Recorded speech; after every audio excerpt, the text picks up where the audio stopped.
Do you know what is more frightening than a marriage full of conflict? It is a marriage with no arguments at all. Why?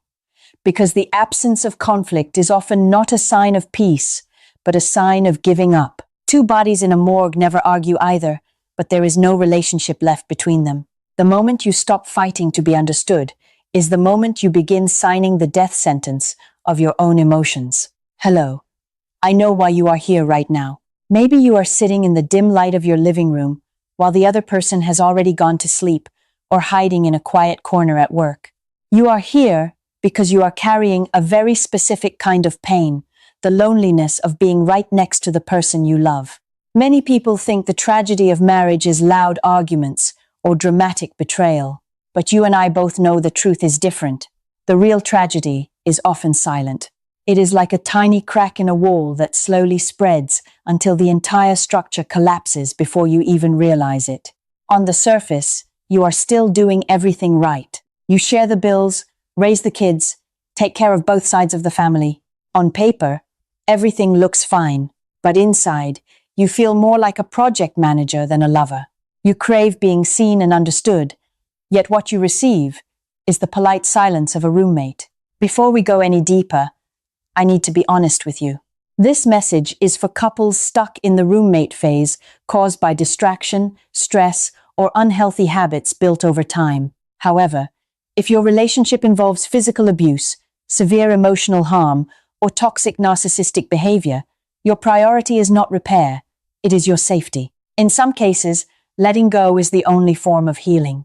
But if you believe that beneath the ashes of silence there is still a small spark, we can bring it back to life together. Scientific context, the missed bids for connection. Why do we end up here? Science has an answer. Dr. John Gottman, one of the leading researchers on marriage, introduced the concept of bids for connection. Imagine every time you say, "Look at this beautiful sunset," or "Something interesting happened at work today," you are making an emotional bid. You are saying, "Hey, notice me, connect with me." In happy marriages, the partner turns toward you, but in a roommate-style marriage, they turn away. They might mumble a response while staring at their phone, or worse, ignore you completely. Gottman's research shows that couples who divorce respond to only about 33% of these bids, while stable couples respond to as much as 86%. The breakdown does not come from one big explosion. It comes from thousands of small moments of rejection. In addition, for a relationship to survive, we need what is called the 5-to-1 ratio, meaning 5 positive interactions for every 1 negative interaction. In a roommate marriage, this ratio often becomes 0-to-0. Nothing bad, but nothing good either. And the human soul cannot survive on emptiness. Now prepare yourself for a truth that might feel uncomfortable.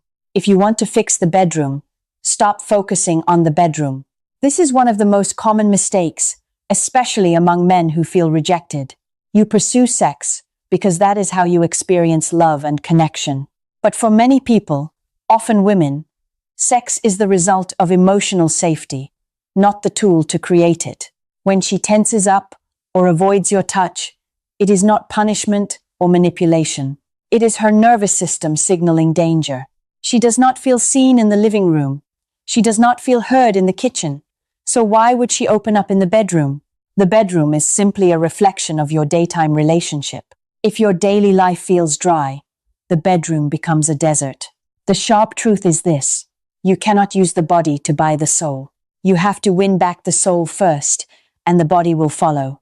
I do not want you to just listen.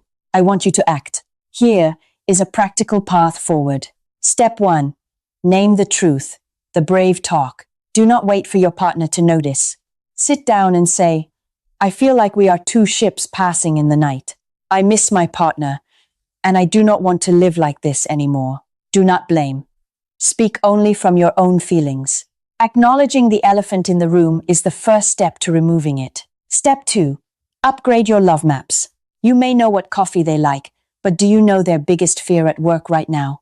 Start asking curious questions instead of transactional ones. Instead of "Did you eat?" ask, "What made you smile today?" Update your understanding of your partner, because they are not the same person they were 5 or 10 years ago. Step 3. Create non-sexual connection rituals, the 6-second kiss. Start practicing the 6-second kiss. Why 6 seconds? Because it is long enough for the body to release oxytocin, the bonding hormone. A quick peck is routine, but 6 seconds says, I am here with you. Hold hands during a walk, share a long hug when you get home. Let your bodies relearn how to feel safe together without pressure. Step 4. Eliminate the third party, called the smartphone. We often use our phones as a shield to avoid the silence between us. Set a no-device rule after 8 in the evening or during meals. Every time you pick up your phone, you are unintentionally saying, this virtual world matters more than your presence. Step 5. Schedule your priorities. Do not say, we will go on a date when we have time. That time never comes. Treat your marriage as the foundation, not what is left over after work and children. Put it on your calendar like the most important meeting of your week.